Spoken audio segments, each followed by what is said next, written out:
My name is Mark Rosekind. I'm a board member with the National Transportation Safety Board, and I want to check, can you hear me all right?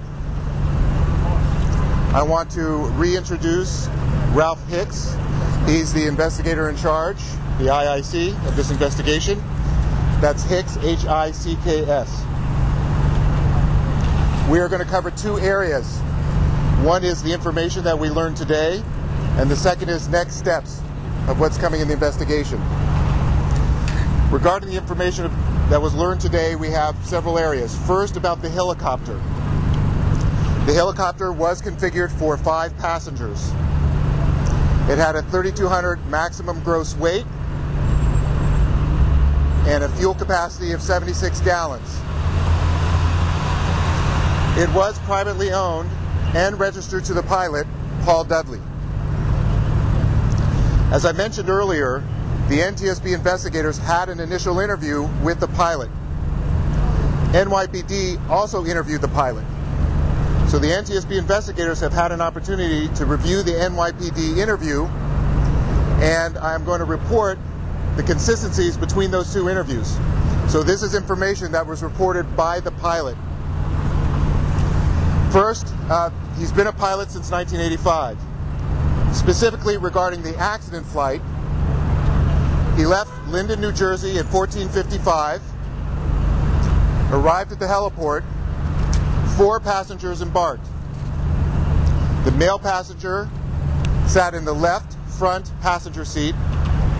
The 3 female passengers sat on the rear bench seat.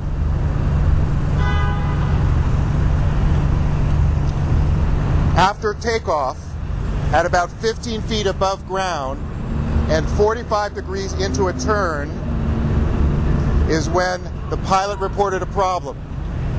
He considered turning left, but that would have been into a populated area. The aircraft then crashed into the water and then flipped upside down. Regarding the wreckage examination, the wreckage from the aircraft was taken by trailer to a secure facility in Brooklyn.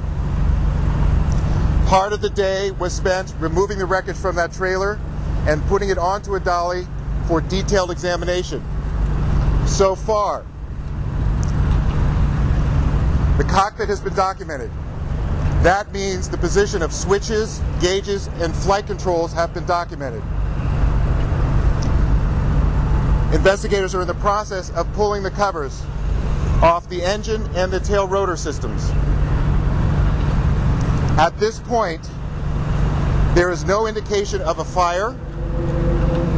There is no indication of engine case rupture, and there is no indication of bird ingestion. At this point, there are no obvious signs of a catastrophic mechanical failure. I want to highlight that the detailed examination of the wreckage continues, and no conclusions are being drawn from this information, but this factual information we have at this time. Our Transportation Disaster Assistance Group continues to work with New York City officials, continues to work with the American Red Cross in New York, and is now working with 2 foreign consulates, New Zealand and Great Britain. Next steps. There will be a continued detailed examination of the wreckage. That's a very thorough piece of work that will continue. Also, our investigators will be obtaining the NYPD witness interviews, reviewing those, and then contacting witnesses to conduct their own interviews as well. Please stay in contact with our public affairs. We will, on Twitter, we will tweet you about any updates that will be coming regarding timing and location, and we have some time for some questions.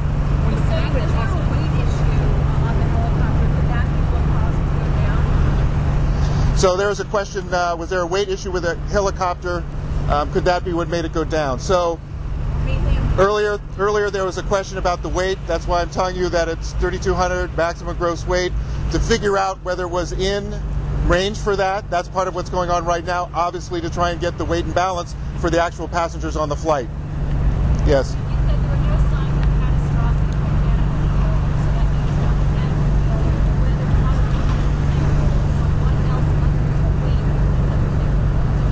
So the question is, at this point, we say there's no signs of catastrophic mechanical failure. The weather, well, and the question was, did the weather play a role or not? Because I think I would flip that and say, again, at this point, there are no signs of catastrophic mechanical failure. Doesn't mean we're ruling out that there isn't some other mechanical failure that could have occurred. And as we've discussed, we're looking at the human, the machine, and the environment. And so weather is a concern. For example, the winds that can control and actually affect the stability of a helicopter. So those things are all still under consideration. Again, I'm going to emphasize this is factual information at this point. No conclusions, no cause, factual information that's been confirmed at this point. What do you classify as catastrophic mechanical failure and what would not be catastrophic? You're not ruling out minor mechanical failure. So the question is, how would you define a catastrophic mechanical failure? Well, we'd be looking at obvious things like a hole in the engine case, those kind of things that we would see right away, and we don't see that at this point. I'm sorry, can you repeat that? The person's going by and others. We'll be looking for obvious signs of a mechanical failure, such as a hole in the engine case, but we've not seen anything like that at this point. So there's nothing major as far as mechanical failure. Nothing obvious. We're still considering everything. We're going to be going through the helicopter wreckage all week. And that's why, again, I want to emphasize nothing's being ruled out.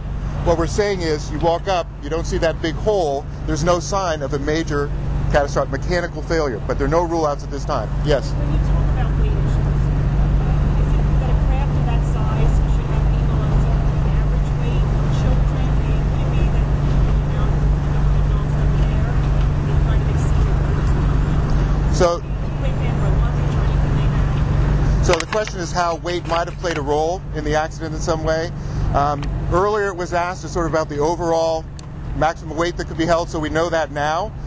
Clearly, weight and balance will be issues that have to be investigated. Of course, that involves actually understanding, as you've just asked, the weights of the individual passengers, the kind of luggage on board, or any other kinds of materials on there. The investigators are following up on that right now. Have you found out from the pilot whether he was topped off in fuel? The information on the internet indicates it holds about 76 gallons of fuel. A gallon weighs 6 pounds. That's about 450 pounds off the gross weight. Has he indicated whether he was filled to the top? So the question is whether or not the fuel capacity was reached and could that have played a potential role in the weight and balance of the aircraft. We know it has a 76-gallon capacity, and by the pilot's report, he had about 44 gallons of fuel on board when he left Linden, New Jersey, which is a short flight to this heliport. Sir, how to put the problem, is he more specific about what he noticed, what exactly happened, and what the result, what he tried to do? So the question is really two. One is what the pilot reported as a problem and what he intended or tried to do. At this point, he's reporting the problem. There have been a lot of reports about different aspects that, again, have been speculated. We don't have any of that information really that's been evaluated yet. Well, he said problem. Did you find that? He identified a problem. He's identified some possible cues, but it's too early to determine whether those had a role or what the cues actually were at this point. Well, that's a factual part. As a matter of fact, what he stated the problem is. Can you elaborate what he thought the problem was? At this point, all we can do is tell you that at 15 feet above ground, 45 degrees into the turn, that's when he knew he had a problem. Yes. Good. As far as you know right now, catastrophic mechanical failure, and since there's no major glaring issues with that helicopter, it has a clean bill of health, the Bell 206 is a really safe aircraft. Are you looking into operator error? So the question is, if currently the initial factual information isn't pointing to a mechanical error or large catastrophic mechanical failure, are we focused on human error, operator error?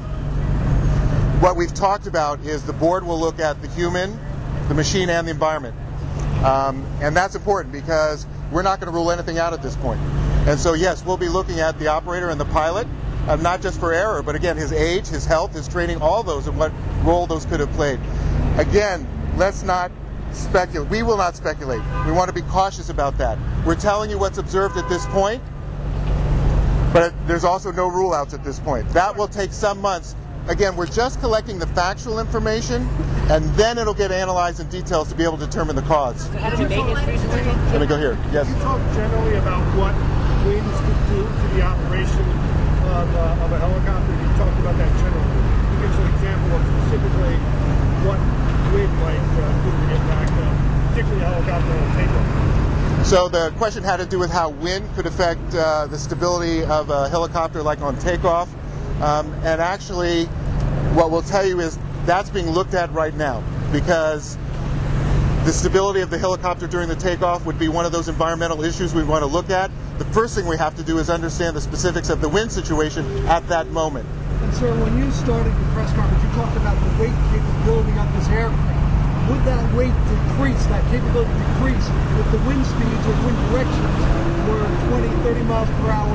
Would that capability be reduced? And so the question is whether or not the capability of the aircraft, its weight, maximum weight capabilities, could have been affected by the winds. That's exactly the kind of thing that you're now understanding, how the weight interacts with the winds, and that will not only be evaluated, but is a good example of how complicated this can get. Was there a tailwind yesterday?